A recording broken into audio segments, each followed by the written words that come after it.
Hello students, good morning. Welcome back to your online classes. तो आज हम class third की हिंदी व्याकरण की बुक व्याकरण मेदिनी से चैप्टर 7 वचन पढ़ेंगे। ओके, वचन से क्या अर्थ निकलता है? वचन से मतलब संख्या। ठीक है, तो हमारे आसपास बहुत सारी चीज़ें होती हैं, वस्तु होती हैं और जितने भी प्राणी होते हैं वे या तो बहुत ज़्यादा रहते हैं या तो बहुत कम। तो हम उन्हें किस तरीके से पहचान सकते हैं? गिनती करके, काउंट करके। ओके, तो हम किस तरीके से कर सकते हैं कि एक है या ज़्यादा है। तो आइए हम वचन को पढ़ते हैं कि वचन किसे कहते हैं। शब्द के जिस रूप से उसकी एक या एक से अधिक संख्या का बोध होता है उसे क्या कहते हैं? वचन कहते हैं। जैसे यहाँ पर उदाहरण दिया है, लड़का हंस रहा है। लड़का हंस रहा है। यहाँ पर कितने लड़के हैं? कितने हैं नंबर्स लड़के का? 1, एक है। तो यहाँ पर क्या है? एक। लड़का कितना है? एक। यहाँ पर कितने हैं? 1 2 3, मतलब एक से अधिक है, एक से ज़्यादा है। तो यहाँ पर क्या आएगा? लड़का किस में बदल जाएगा? लड़की। हंस रहा है किस में आएगा? हंस रहे हैं। ठीक है, उसी तरह हम देखते हैं कुत्ता भौंक रहा है। कितने कुत्ता है यहाँ पर? कितना है? एक है। और यहाँ पर कितने हैं? 3 हैं। 1 2 3, मतलब एक से ज़्यादा, एक से अधिक। तो यहाँ कुत्ता भौंक रहा है, यहाँ कुत्ते भौंक रहे हैं। नेक्स्ट हम देखेंगे वचन के प्रकार या वचन के भेद। ठीक है, तो वचन के कितने प्रकार होते हैं?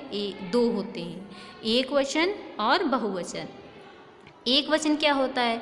शब्द के जिस रूप से एक प्राणी या वस्तु का बोध होता है उसे क्या कहते हैं? एक वचन कहते हैं। जैसे लड़का, लड़की, घड़ी, बकरी, पुस्तक। बहुवचन क्या होते हैं? शब्द के जिस रूप से एक से अधिक प्राणियों, वस्तुओं का बोध होता है उसे क्या कहते हैं? बहुवचन। जैसे लड़का का बहुवचन क्या आएगा? लड़के, लड़की का लड़कियाँ, घड़ी का घड़ियाँ। ठीक है, इसी तरह ये बहुवचन है।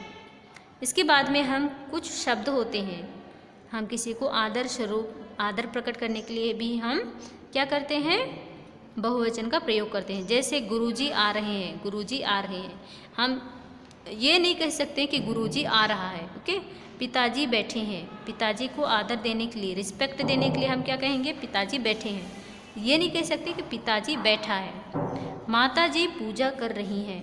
माता जी लगा देते। ओके, तो माता जी पूजा कर रही हैं। तो ये नहीं कर सकते हैं कि माता जी पूजा कर रही है। ओके, और कुछ शब्द हैं जो हमेशा बहुवचन के रूप में प्रयोग किए जाते हैं, यहाँ पर दिया है। जैसे लोग, भाग्य, दर्शन, आंसू, बाल, हस्ताक्षर, समाचार। ये सभी क्या है? हमेशा बहुवचन के रूप में प्रयोग किए जाते हैं। ये आपको ध्यान रखना है। ओके, नेक्स्ट, लोग तालियां बजाकर हंस रहे हैं। लोग, यहाँ पर क्या है? ये बहुवचन। तेरे तो भाग्य ही फूट गए। भाग्य यहाँ पर बहुवचन के रूप में प्रयोग किया गया है। स्वामी जी के दर्शन पाकर वे धन्य हो गए। यहाँ पर दर्शन। ओके, उसकी पीड़ा देखकर मेरे आंसू निकल गए। यहाँ पर आंसू बहुवचन के रूप में प्रयोग हुआ है। वह अपने बाल कटवाने गया है। बाल बहुवचन के रूप में। क्या ये आपके हस्ताक्षर हैं? ये बहुवचन के रूप में। टीवी पर समाचार आ रहे हैं। समाचार, ये बहुवचन। अब नेक्स्ट देखते हैं वचन परिवर्तन। वचन परिवर्तन मतलब एक वचन से बहुवचन किस तरह से बनाए जाते हैं। जैसे अगर पुल्लिंग शब्द के अंत में अगर बड़ा आ है, यहाँ पर बड़ा आ देख सकते हैं ना, ये बड़ा आ अगर ए में बदल जाता है तो वो क्या बन जाता है? बहुवचन बन जाता है। जैसे बच्चा, बच्चे, कपड़ा, कपड़े, कमरा, कमरे, रास्ता, रास्ते, चमचा, चमचे, पंखा, पंखे, लड़का, लड़के, चूहा, चूहे, शीशा, शीशे, ठेला, ठेले, बेटा, बेटी, गन्ना, गन्ने। इसके बाद में अगर स्त्रीलिंग शब्दों के अंत में अगर ई है, ठीक है, ई है या ई किस में बदल जाता है? ई में या जोड़ दिया जाता है, या तो बड़ी ई में इया जोड़ दिया जाता है, तो वे भी किस में बदल जाते हैं? बहुवचन में बदल जाते हैं। जैसे उदाहरण दिया है, विधि, विधियाँ, तिथि, तिथियाँ, निधि, निधियाँ, पंक्ति, पंक्तियाँ, नीति, नीतियाँ, लिपि, लिपियाँ, शक्ति, शक्तियाँ। रीति रीतियाँ, लड़की लड़कियाँ, पगड़ी पगड़ियाँ, ककड़ी ककड़ियाँ, मकड़ी मकड़ियाँ, मक्खी मक्खियाँ, लौकी लौकियाँ, दासी दासियाँ, कली कलियाँ। उसके बाद में है स्त्रीलिंग शब्द के अंत में इया है।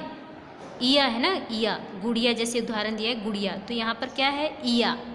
तो इया को हम लोग इया करके भी हम बहुवचन में परिवर्तित कर सकते हैं। जैसे गुड़िया गुड़ियाँ, चिड़िया चिड़ियाँ, डिब्बिया डिब्बियाँ, चूहिया चूहियाँ, खटिया खटियाँ, कुतिया कुतियाँ। ओके, नेक्स्ट आकारांत स्त्रीलिंग शब्द में अगर ए जोड़ दें तो क्या बन जाती है, वे बहुवचन बन जाती है। जैसे आँख आँखें, बात बातें, रात रातें, छत छतें, किताब किताबें, दवात दवातें।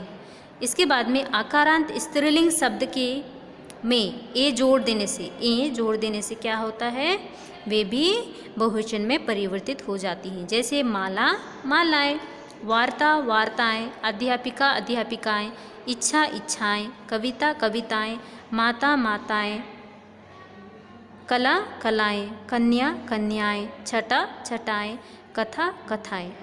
इसके बाद में उकारांत स्त्रीलिंग शब्द में अगर ए तथा उकारांत में ऊ के स्थान पर क्या जोड़ दिया जाए, ऊ, ठीक है, तो वे बहुवचन बन जाती हैं। जैसे वस्तुएं वस्तु वस्तुएं, धातु धातुएं, ऋतु ऋतुएं, धेनु धेनुएं, बहु बहुएं, लू लुएं, जू जुएं, वधु वधुएं। ओके, तो इस तरह से ये चैप्टर आपको फिनिश हुआ।